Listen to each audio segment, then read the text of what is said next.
सांगी बरादरी के दो ग्रुपों के तवील अरसा से जारी खूनी तसादुम के खात्मे की गरज से पीपीपी रहनुमा तारिक अनवर सयाल की क़ियादत में मोमन काफिला दोदाई से रवाना होकर चने महला लाड़काना पहुंचा और मुतासिरा फरीक़ैन से अमन आश्ती की अपील की। काफिले की क़ियादत में पीपीपी रहनुमा असद करल, रियाज शाह गिलपाम, सांगी नियाज अबू, अल्लामा ताहिर महमूद सुमरू, मुश्ताक अहमद मशहदी, हाफिज गिल, हसन जतोई और दीगर सियासी, समाजी और मजहबी पेशरू फनकार और अवामी शख्सियात भी शरीक थीं।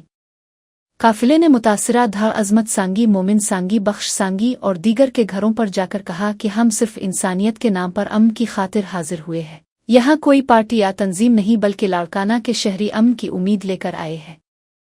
काफिले में शामिल अजीज सांगी की नवासियों ने पाक किताबें हाथ में लेकर पैगाम अमन दिया और मुतासिरीन से आजिज़ी के साथ अपील की कि वो नाराज़ ना हो। मुतासिरा फरीक़ैन ने काफिले को इज़्ज़त व एहतराम से सुना और कहा कि इख्तिलाफ़ात सही मगर नवासियों की आमद पर हमें खुशी है। मुतासिरा रहनुमाओं ने कहा कि वो जल्द मुनासिब मुशावरत के बाद मसले का मुस्बत जवाब देंगे और इसलिए कुछ वक्त दरकार है। बाद अज़ां काफिला पुरुमीद दिल के साथ वापस रवाना हुआ। पीपीपी रहनुमा तारिक अनवर सयाल ने मीडिया से गुफ्तगू में कहा कि इस तसादुम की वजह से नवासियों की तालीम मुतासिर हो रही है और शहर का कारोबार भी बारी तरह मुतासिर हुआ है। उनका कहना था, हम आज सिर्फ इंसानियत के नाते अमन के लिए आए हैं, न कोई जमात न कोई सियासी तकाजा। अगर शर्राफाक मुत्तहिद हो जाएं तो चंद अनासिर शहर को यरगमाल नहीं कर सकेंगे।